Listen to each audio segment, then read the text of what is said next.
Gadget প্রকাশ। MP ও শিক্ষকদের বাড়ি ভাড়া ২৭% বৃদ্ধি হলো মাউসি কর্তৃপক্ষ। দর্শক, মূল ভিডিওটি শুরু করার পূর্বে আপনারা যারা এখন পর্যন্ত আমাদের চ্যানেলটি সাবস্ক্রাইব করেননি, দয়া করে সাবস্ক্রাইব করে পাশে থাকা বেল আইকনটি অল করে দিন।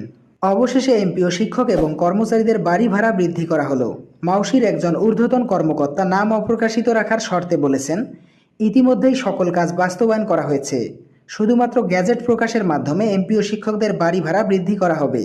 এছাড়াও বাড়ি ভাড়ার সঙ্গে নতুন কয়েকটি ভাতা যোগ করা হয়েছে শিক্ষকদের জন্য। মাউসির এই সিদ্ধান্ত বেসরকারি এমপি ও শিক্ষকদের জীবনে নতুন করে আলোড়ন সৃষ্টি করেছে। দীর্ঘদিন ধরে অবহেলা ও বঞ্চনার পর এই সিদ্ধান্ত প্রত্যেকটি এমপি ও শিক্ষকদের সফলতার অন্যতম দ্বারপ্রান্ত।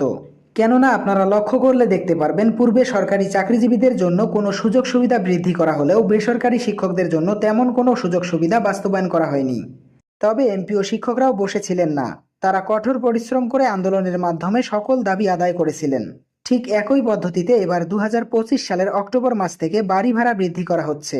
যারা শহর অঞ্চলে শিক্ষকতা করেন তাদের জন্য এই বাড়ি ভাড়া অত্যন্ত প্রয়োজন হিসাবে উল্লেখযোগ্য।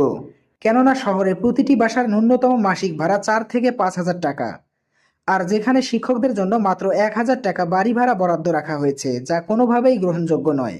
সরকারি চাকরিজীবীদের যেমন ৫০% হারে বাড়ি ভাড়া দেওয়া হয়ে থাকে, ঠিক একই নিয়মে এমপি ও শিক্ষকদের জন্য বাড়ি ভাড়া বৃদ্ধির জন্য সিদ্ধান্ত গ্রহণ করা হয়েছে। দর্শক, ভিডিওটি চলাকালীন সময় বরাবরই ছোট্ট একটি রিকোয়েস্ট করতেছি, যারা এখন পর্যন্ত আমাদের চ্যানেলটি সাবস্ক্রাইব করেননি, দয়া করে সাবস্ক্রাইব করে পাশে থাকা বেল আইকনটি অল করে দিয়ে ভিডিওটি কন্টিনিউ করুন। প্রত্যেকটি শিক্ষক এবং কর্মচারীদের জন্য এই সিদ্ধান্ত যুগোপযোগী এবং বাস্তব ভিত্তিক বলে মনে করা হচ্ছে। বেসরকারি এমপি ও শিক্ষক এবং কর্মচারীদের জন্য আরও কয়েকটি গুরুত্বপূর্ণ তথ্য প্রকাশ করা হয়েছে।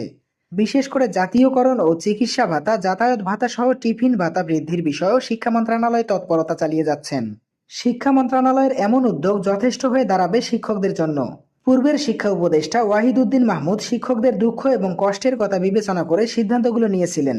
এই সিদ্ধান্তগুলো ধীরগতিতে হলেও বাস্তবায়ন করা হচ্ছে। জাতীয়করণ করা হবে ২০২৫ সালের শেষের দিকে, এমনটাই জানা যাচ্ছে। জাতীয়করণ করার ফলে শিক্ষকরা সরকারি নিয়মে বাড়ি ভাড়া সহ সকল সুযোগ সুবিধা ভোগ করবেন। নবম পে স্কেল বাস্তবায়ন করা হচ্ছে সরকারি চাকরিজীবীদের জন্য, যার জন্য নতুন কমিটি গঠন করা হয়েছে।